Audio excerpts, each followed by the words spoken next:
जय हिंद, वंदे मातरम। प्यारे दोस्तों, स्वागत है आप सभी का अपने YouTube चैनल हिंदी ट्रिकी गुरु में। दोस्तों, आज के इस वीडियो सेशन में हम रस संप्रदाय पर आधारित वस्तुनिष्ठ प्रश्नों पर चर्चा करेंगे। तो आइए देखते हैं। रस संप्रदाय। रस निरूपण के प्रथम व्याख्याता एवं रस निरूपण का प्रथम ग्रंथ किसे माना जाता है? तो प्रथम व्याख्याता भरत मुनि और प्रथम ग्रंथ है नाट्यशास्त्र। आगे देखिए, विभावानुभाव व्यभिचारी संयोगात रस निष्पत्ति, माने विभाव, अनुभाव और व्यभिचारी के संयोग से रस की निष्पत्ति होती है। यह कथन किसका है? यह कथन भरत मुनि का है। भरत मुनि ने नाट्यशास्त्र में कितने रसों का वर्णन किया है? तो भरत मुनि ने नाट्यशास्त्र में कुल 8 रसों का वर्णन किया है, जो इस प्रकार हैं: श्रृंगार, हास्य, करुण, रौद्र, वीर, वीभत्स, भयानक और अद्भुत। भरत मुनि ने कितने संचारी भावों, सात्विक भावों तथा स्थायी भावों का उल्लेख किया है? तो भरत मुनि ने अपने नाट्यशास्त्र में 8 स्थायी भाव, 8 सात्विक भाव और 33 संचारी भावों का उल्लेख किया है।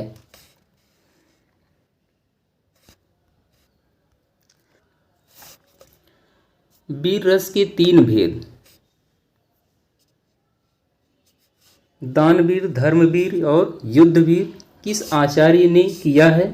तो यह भरत मुनि ने किया है।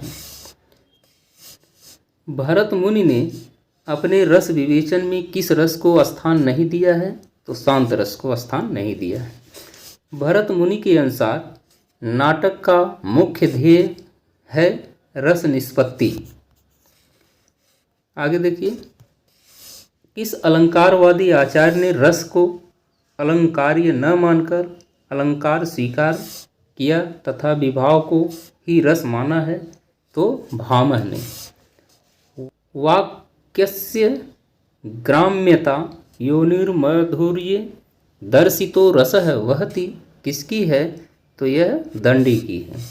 किस अलंकारवादी आचार्य ने रसवत, प्रेयस, ऊर्जस्वी एवं समाहित अलंकार के रूप में रस के विविध अंगों का विवरण प्रस्तुत किया है? तो उद्भट ने किया है। आगे देखिए, किस आचार्य ने रीति को काव्य की आत्मा मानकर रस को गुण के अंतर्गत स्थान और कांति गुण का वर्णन करते हुए रस युक्त माना है? तो वामन ने। दीप्त रसत्वम कांति है, उक्ति किसकी है? यह उक्ति वामन की है। किस आचार्य ने शांत और प्रयाण नामक 2 अन्य रसों का वर्णन कर उनकी संख्या 10 कर दी है? तो रुद्रट ने। आगे देखिए, किस अलंकारवादी आचार्य ने रस को अलंकार की दास्ता से मुक्त कर उसे स्वतंत्र अस्तित्व प्रदान किया? तो यह रुद्रट ने। किस आचार्य ने सर्वप्रथम रीतियों एवं वृत्तियों के रसानुकूल प्रयोग पर बल देकर रस सिद्धांत के इतिहास में सर्वथा नूतन तथ्य प्रस्तुत किया है? तो रुद्रट ने। किस आचार्य ने श्रृंगार के संभोग और विप्रलंभ प्रकार के अतिरिक्त 2 अन्य नवीन भेदों प्रच्छन्न तथा प्रकाश का उल्लेख किया है? तो रुद्रट ने। आगे देखिए, किस आचार्य ने विप्रलंभ श्रृंगार के 4 भेदों प्रथमानुराग, भान, प्रवास तथा करुण का विवेचन किया? तो रुद्रट ने। आचार्य रुद्रट ने शांत रस का स्थायी भाव किसे माना है? तो सम्यक ज्ञान को। किस आचार्य ने श्रृंगार रस के अंतर्गत नायक नायिका भेद का निरूपण कर रस विवेचन के इतिहास में नवीन दिशा का निर्देश किया है? तो रुद्रट ने। भरत के नाट्यशास्त्र में मुख्य रस 4 हैं: श्रृंगार, रौद्र, वीर तथा वीभत्स, और इनसे क्रमशः 4 अन्य रसों हास्य, करुण, अद्भुत एवं भयानक को उत्पन्न माना गया है। देखिए, भरत मुनि के अनुसार रस के देवता एवं उनके रंग। रस, रंग, देवता। श्रृंगार रस का रंग है श्याम और इसके देवता हैं विष्णु।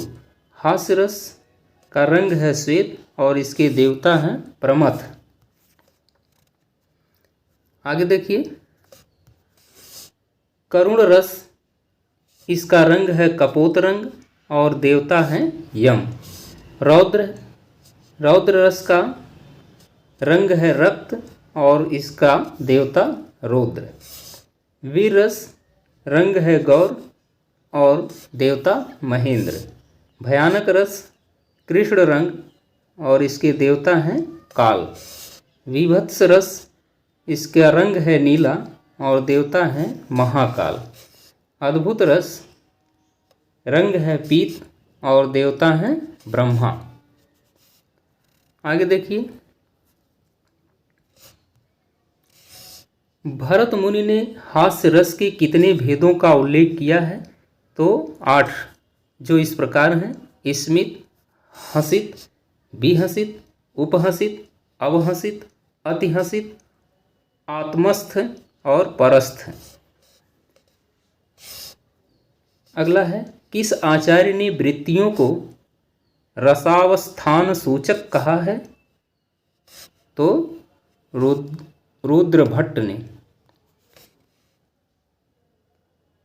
आगे देखिए, रस को ध्वनि के साथ युक्त करने का श्रेय किसे है? तो आनंद वर्धन को। किस आचार्य ने काव्य की आत्मा ध्वनि स्वीकार कर ध्वनि का प्राण रस रस ध्वनि को माना है? तो आनंद वर्धन। आनंद वर्धन ने किन रसों को प्रमुखता दी है? तो आनंद वर्धन ने शांत और श्रृंगार रस को प्रमुखता दी है। अगला क्वेश्चन देखिए, विद्वानों ने रस विवेचन का स्वर्णिम युग किस काल को माना है? तो 850 ईस्वी से 1050 ईस्वी के आसपास तक के काल को। विभावैरनुभावैश्च सात्विकैर्व्यभिचारिभिः आनीयमानः स्वाध्यत्व अस्थायी भावो रसः रमृतः। विभाव, अनुभाव, सात्विक तथा व्यभिचारी भावों द्वारा अस्थायी भाव जब आस्वा के योग बने तो उसे रस कहते हैं। कथन किसका है? तो यह कथन धनंजय का है। काव्य और रस में भाव्य भावक संबंध की स्थापना किसने की? तो धनंजय और धनिक ने की। किस आचार्य ने श्रृंगार को एकमात्र सार्वभौम रस के रूप में मान्यता प्रदान की? तो यह भोज है। किस आचार्य ने वाङ्मय को 3 भागों वक्रोक्ति, रसोक्ति, स्वभावोक्ति में विभक्त कर रसोक्ति को साहित्य का सर्वोत्कृष्ट रूप माना है? तो भोज ने। किस आचार्य ने प्रेयस, शांत, उदात्त एवं उद्धत नामक 4 नवीन रसों की उद्भावना कर रसों की संख्या 12 मानी है? तो भोज ने। भोज ने 12 रसों का विवेचन किया, जिसमें 4 नवीन हैं: प्रेयस, शांत, उदात्त और उद्धत।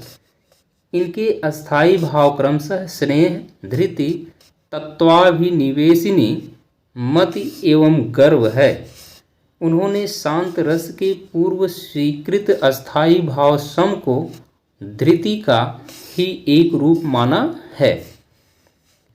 भोज ने रस का मूल किसे माना है? अहंकार को। किस आचार्य के अनुसार अहंकार ही विभाव और भावों के द्वारा आनंद के रूप में परिणत होकर रसत्व ग्रहण करता है और वह अहंकार अन्य कुछ नहीं श्रृंगार ही है? भोज के अनुसार रस से ही भावों की उत्पत्ति होती है। इस मत की स्थापना किस आचार्य ने की? तो भोज ने की। किस आचार्य ने अस्थायी तथा व्यभिचारी भावों के पारस्परिक भेद को अमान्य सिद्ध कर यह घोषित किया कि सामान्यतः सभी भाव अस्थायी या व्यभिचारी हो सकते हैं, तो भोज ने। किस आचार्य ने रस को काव्य का सकल प्रयोजन मौलिभूत स्वीकार कर भी उसे ध्वनि के एक भेद असंलक्ष्य क्रम व्यंग्य ध्वनि के अंतर्गत स्थान दिया, तो मम्मट ने। वाग्वैदग्ध्य प्रधाने अपि रस एवात्र जीवितम उक्ति किसकी है? अग्निपुराण कार की। अग्निपुराण कार की है। तो दोस्तों, इस प्रकार हमने रस संप्रदाय के कुछ महत्वपूर्ण प्रश्नों पर चर्चा किया, जो कि टीजीटी, पीजीटी, असिस्टेंट प्रोफेसर तथा अन्य प्रतियोगी परीक्षाओं में पूछे जाते हैं। धन्यवाद।